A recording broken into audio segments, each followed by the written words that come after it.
کہ تاجروں میں سوئے بازار نہیں آؤں گا، تاجروں میں سوئے بازار نہیں آؤں گا، ڈھونڈنے اپنا خریدار نہیں آؤں گا، سر کے بل چل کے سرے دار تو پہنچوں گا مگر سر جھکا کر سرے دربار نہیں آؤں گا۔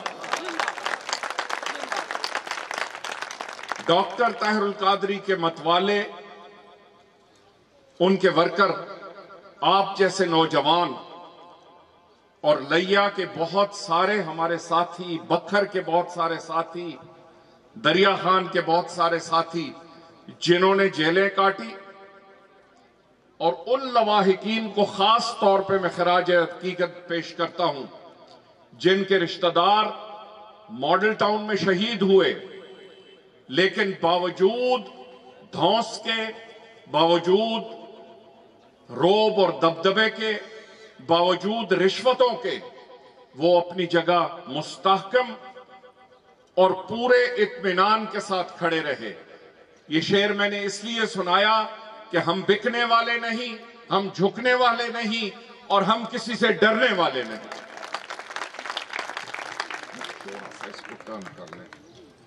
ہاں جی، بس ٹھیک ہے۔ آپ وہ کارکن ہیں جن کے بارے میں قائد انقلاب نے کہا تھا کہ نہ آج تک تحریک پاکستان کے بعد کسی سیاسی جماعت کو اور کسی دینی جماعت کو ایسے ورکر نہ ملے ہیں اور نہ انشاءاللہ ملیں گے۔ آپ کی استقامت، آپ کی ہمت اور جرت کو ہم سلام پیش کرتے ہیں۔ آپ کی جرت اور استقامت قائم ہے تو ہماری جرت و استقامت قائم ہے، کیونکہ ہم کو معلوم ہے کہ ہمارے لوگ نہ بکیں گے نہ جھکیں گے، اور انشاءاللہ جب بھی بلایا جائے گا قائد کی ایک آواز پہ، ایک سیلاب کی شکل میں جہاں کہیں گے وہاں یہ اپنی جانیں لٹانے کے لیے تیار ہوں۔ مجھے تھوڑا پانی دے دیں۔ آج کا دن اس حوالے سے بھی بہت اہم ہے، اور آج جو میں یہاں لیا میں پیغام دینے والا ہوں وہ بڑا اہم پیغام ہے۔ آج آپ دیکھیے کہ جو بندر بانٹ اسلام آباد میں ہو رہی ہے، جو سیاسی جنگ اسلام آباد میں ہو رہی ہے، آپ کے قائد نے آج سے کئی سال پہلے اس بات کی نہ صرف پیشن گوئی کی تھی بلکہ بتایا تھا کہ کیا ہوگا۔ میں اس بات کا گواہ ہوں کہ عمران خان صاحب کو قائد انقلاب نے کہا تھا کہ یہ نظام آپ کو مفلوج کر دے گا، یہ نظام آپ کو چلنے نہیں دے گا۔ آپ نے فیصلہ تو کر لیا ہے اس نظام میں آنے کا، لیکن 3 سال نہیں گزریں گے کہ آپ کی تبدیلی منہ کے بل آ کے گرے گی۔ آج آپ دیکھ رہے ہیں یہ جمہوریت کے جھوٹے ٹھیکیدار، جب ہم 2014 کے دھرنے میں تھے تو یہ وہی ٹھیکیدار ہیں جو پارلیمان میں بیٹھ کے کہتے تھے یہ کون لوگ ہیں جو اسلام آباد میں سڑکوں پر آئے ہوئے ہیں، یہ پارلیمان کی بے حرمتی کرنے کے لیے یہاں آئے ہیں۔ آج خداوند تعالیٰ کا یہ خاص کرم ہے کہ جس چیز کا انہوں نے مذاق اڑایا، جس چیز پہ انہوں نے ہمارے ورکروں کی تضحیک کی، خداوند تعالیٰ نے ان کے نصیب میں وہی چیزیں لکھ دی۔ آج اسلام آباد میں کنٹینر بھی کھڑے ہیں، آج جی ٹی روڈ پہ بھی یہ گئے ہیں، آج وہاں احتجاج بھی یہ کر رہے ہیں، آج ان کے لوگ سڑکوں پر بھی کھڑے ہیں۔ آج اگر ان میں ذرا برابر بھی شرم ہے، ذرا برابر بھی ان کو خوف خدا ہے، تو ان کو توبہ کرنی چاہیے اپنے ان الفاظ پہ جو انہوں نے ماڈل ٹاؤن کے شہداء کو ان کے احتجاج پر کہے تھے۔ نعرہ تکبیر، نعرہ رسالت، جرت و بہادری، جرت و بہادری، مصطفیٰ کی ہے کلی، ہم بہت پرجوش تقریریں ہوئی اور میں ان سب قائدین کا مشکور بھی ہوں، لیکن کچھ چیزیں میں آپ کو بتانا چاہتا ہوں اور امید کرتا ہوں کہ یہ پیغام آپ اپنے ساتھ لے کر جائیں گے۔ پاکستان میں پچھلے 70 سال میں پہلے عوام بہت سادہ تھے، ذرائع ابلاغ کی کمی تھی، لوگوں کو علم ہی نہیں تھا کہ ایم این اے اور ایم پی اے وہاں جا کے کیا کر رہے ہیں۔ یہ سودے تب بھی ہوتے تھے، جو سودے آج منظر عام پہ ہو رہے ہیں یہ بند دروازوں کے پیچھے ہوتے تھے۔ کل اور پرسوں 2 دن امریکہ کے سفیر مختلف گاڑیاں بدل بدل کے مختلف اپوزیشن کے لوگوں کے گھر گئے، اس پہ حکومت پاکستان نے احتجاج بھی کیا ہے۔ یہ ڈپلومیسی قواعد اور ضوابط کی کھلی خلاف ورزی ہے۔ دنیا کے حالات آپ دیکھیں، دنیا کے حالات بدل رہے ہیں۔ جو چودراہٹ اور جو حکمرانی امریکہ کی تھی وہ آہستہ آہستہ ختم ہو رہی ہے، اور ان کے ساتھ ان کے وہ ایجنٹ جو آج سفیر امریکہ کو ملتے پھر رہے ہیں اور اپنی غداری کی قیمت لگوا رہے ہیں، یہ غدار صرف آج نہیں ہے، یہ غدار میر جعفر اور میر صادق کی صورت میں 200 سال پہلے بھی تھے۔ یہ تب بھی غدار تھے، آج بھی غدار ہیں۔ یہ تب بھی بکے تھے، آج بھی بک رہے ہیں۔ آپ کو ان کو پہچاننا ہے۔ لئیے کی سڑکوں کو دیکھ کر کیا لیا لاوارث ہو گیا؟ کیا یہاں کے دونوں ایم این اے اس شہر کو لاوارث چھوڑ کے چلے گئے؟ کیا یہاں کے 4 ایم پی اے اسی سڑک پہ سفر نہیں کرتے؟ کیا ان کو حالت زار کا نہیں علم؟ علم ہے، لیکن یہ ان کا ایشو نہیں ہے، یہ ان کا معاملہ نہیں ہے، آپ ان کا موضوع بحث ہی نہیں ہے۔ ان کا موضوع بحث یہ ہے کہ کس پارٹی میں جا کر کیا فائدہ حاصل کیا جا سکتا ہے، اور وقت آنے پہ کس طرح ایک پارٹی کو بدل کے دوسری پارٹی میں جا کے پیسے بٹورے جا سکتے ہیں۔ ان کے محلات آپ کے سامنے ہیں،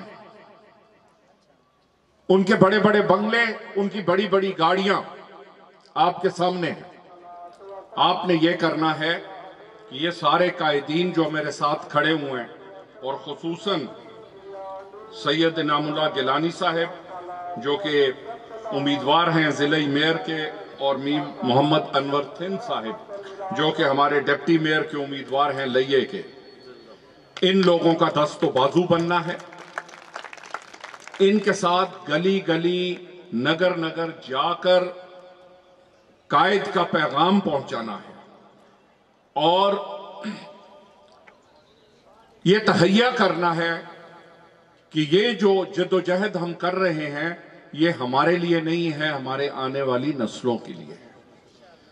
اور اقتدار اعلیٰ ہم نے وڈیروں اور جاگیرداروں سے لے کر عامت الناس میں، ورکرز میں لے کے آنا ہے۔ ورکرز میں اس لیے لے کے آنا ہے کہ یہ لوگ آپ کے درمیان رہتے ہیں، یہ جب آپ چاہیں آپ کو اویلیبل ہیں۔ یہ اقتدار آپ نے دیکھا ہے کہ جب الیکشن گزر جاتا ہے، ہارنے والے بھی اپنے دروازے بند کر لیتے ہیں اور جیتنے والے بھی اپنے دروازے بند کر لیتے ہیں، اور جا کر اسلام آباد میں پڑاؤ ڈال کے مراعات، فوائد اور اپنی اولاد اور اپنے خاندان کے لیے جو کچھ مل سکے اس ملک کے پاکستان سے، اور جو کچھ یہ سمیٹ سکیں اس کے لیے وہاں بیٹھ جاتے ہیں۔ یہ وقت آ گیا ہے کہ اقتدار اعلیٰ عوام کو منتقل کیا جائے۔ ہم سمجھتے ہیں کہ پاکستان کبھی بھی ترقی کے راستے پر نہیں چلے گا اگر یہ وڈیرے اور جاگیردار